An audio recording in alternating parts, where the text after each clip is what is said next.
Bom dia, boa tarde, boa noite, professor Ricardo. Sou aqui o Matheus Batista Rodrigues, estou aqui com o pessoal do meu grupo aqui, o Iago Carlos, estou com o Vitor, estou com o Luiz e o Paulo e o Ricardinho, né? O Ricardinho não vai estar presente nessa apresentação, ele fez os slides aqui para nós e participou de toda a pesquisa e da manipulação desse trabalho, né? Então, vamos lá. Vai ser um aplicativo de auxílio aos estudos, né? Aqui, deixa eu passar para o próximo.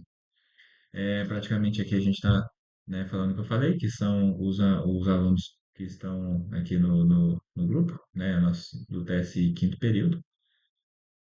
Vamos lá, para o termo de abertura. O nome do nosso projeto e o nome, no caso, do aplicativo seria Estuda Fácil. O patrocinador seria a diretoria acadêmica da Faculdade FUENA Campus Morrinhos. Gerente de projetos seria o Iago Carlos. E o objetivo é desenvolver um aplicativo móvel que ofereça ferramentas de organização de estudos, resumos, criação de flashcards e alertas de revisão para alunos universitários, melhorando a eficiência no projeto de aprendizado, no processo, né, de aprendizado. As premissas, né? A equipe ela terá acesso aos recursos tecnológicos da instituição, computadores, softwares de suporte de TI, terá também disponibilidade de reuniões semanais com mentores acadêmicos para o feedback do progresso. As restrições, o orçamento máximo é de 5 mil, né? E o prazo máximo é de 6 meses para o lançamento da primeira versão funcional MVP. É um aplicativo inicialmente desenvolvido apenas para o sistema Android, né? Então, vai começar com um aplicativo bem básico, né? Um orçamento pequeno, para começar bem basiquinho mesmo e depois a gente progride para um mais complexo, né? Enfim, é basicamente isso aí. Vamos para o próximo. Então, a estrutura analítica do projeto é o EAP. Nível 1 é o nosso projeto Estuda Fácil, que é o nome do nosso projeto. Nosso projeto Estuda Fácil está organizado em 5 fases, em cada das suas entregas específicas. A gente tem o primeiro, planejamento. A gente vai ter definir requisitos do aplicativo, entendimento de tudo que o app deve fazer, a partir das necessidades do uso e das instituições. O 1.2 é levantamento de funcionalidades, identificação detalhada dos recursos que o app terá. Então, ele pode ter login, pode ter cadastro de cursos, e várias outras coisas, tipo horários e tudo mais, para você seguir uma rotina de estudo. E um cronograma de desenvolvimento, a organização de todas as atividades em um calendário para garantir que cada etapa seja concluída geralmente no prazo. Então, um tempo estimado para cada atividade for feita. Até a gente tem o 2. Design do aplicativo. Então, a criação de frames, desenvolvimento dos primeiros rascunhos do app, para visualizar a estrutura antes da programação. Então, será um esboço do projeto, tipo um desenho, para a gente ter como, tipo um esboço do projeto no front-end e tudo mais. A aprovação do layout com stakeholders, né? Apresentação de design para os interessados, coletando feedbacks e ajustes necessários. Então, depois a gente vai ter ajustes finais, que é a finalização dos detalhes visuais com base no retorno recebido. Depois a gente vai ter o desenvolvimento, que entra a programação do back-end, que vai criar da estrutura interna do app, então servidores, banco de dados e regras de negócio.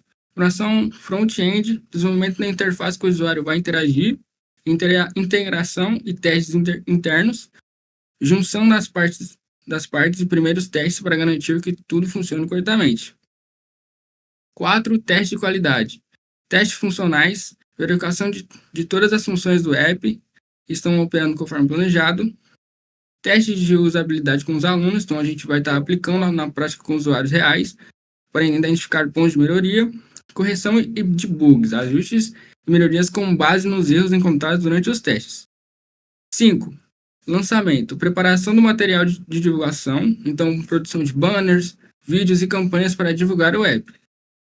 Publicação na Play Store, então a disponibilização oficial do Estuda Fácil para download e o evento de apresentação na instituição, realização de um evento especial para apresentar o app para a comunidade acadêmica. Aí, como o Iago falou, todas as etapas que vai ser do nosso aplicativo, a gente criou um cronograma para estipular quanto tempo mais ou menos ele ficaria pronto para ficar dentro do prazo de 6 meses. Aqui, tendo como as principais características a aprovação de layout, né, que seria do front-end ali, ver se tudo ficou bonitinho, se ficou apresentável, se ficou alguma uma coisa dinâmica, onde o usuário não vai ter dificuldade de usar, que seria em torno de 2 a 3 semanas, e aí entra o desenvolvimento do back-end e do front, ficaria em torno de 2 a 3 também. Teste do programa no front-end para ver se não tem nenhum bug, se realmente ficou intuitivo e também se qualquer pessoa leiga, uma pessoa que realmente só quer pegar, instalar e utilizar, vai conseguir usar. E publicação, que demoraria em torno de uma semana, correção de bugs, esse tipo de coisa. E só, isso mesmo. Bom, a parte interessada do pessoal do projeto seria os alunos da instituição, os professores orientadores e a coordenação acadêmica. Algumas estratégias de comunicação são pesquisas e testes beta através de formulários e grupos focais, relatórios quinzenais e reuniões de alinhamento, e apresentação de marcos de projeto em envio de relatórios executivos. Bom, professor, eu vou dar continuidade aqui ao que meus colegas estavam falando, né? Meu colega Victor falou sobre a parte interessada, a estratégia de comunicação. Eu vou falar sobre os fatores críticos de sucesso e os fatores críticos de risco sobre o trabalho. Os fatores críticos de sucesso, que são os fatores que a gente necessita para que o projeto tenha sucesso, são basicamente dois, né? O engajamento dos usuários e o apoio institucional da instituição que vai auxiliar na criação do projeto, né? Como é um aplicativo para os estudos, a gente precisa do engajamento dos usuários, que significa conseguir o envolvimento dos alunos no desenvolvimento, testes e uso do aplicativo. A gente precisa dos usuários, né?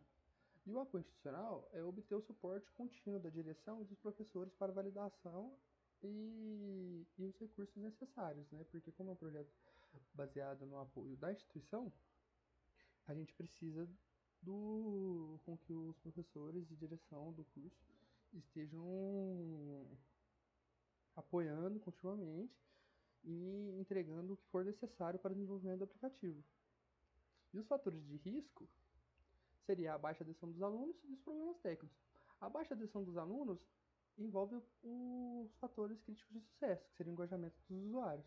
Porque sem o interesse do uso do aplicativo, a gente vai comprometer os objetivos que a gente tem com o aplicativo. Porque sem usuário, a gente não vai conseguir ver se o aplicativo funciona e é útil, né? Os problemas técnicos é a dificuldade no desenvolvimento, que podem atrasar o projeto e comprometer a qualidade do app. Isso acontece em qualquer projeto de desenvolvimento de software, né? Sem uma qualidade no desenvolvimento, o projeto atrasa e também pode acontecer de ter bugs e ter coisas assim devido ao comprometimento com o trabalho, né? Agora a gente vai encerrar o trabalho. Quero agradecer a atenção do senhor e finalizo por aqui. Muito obrigado, tá?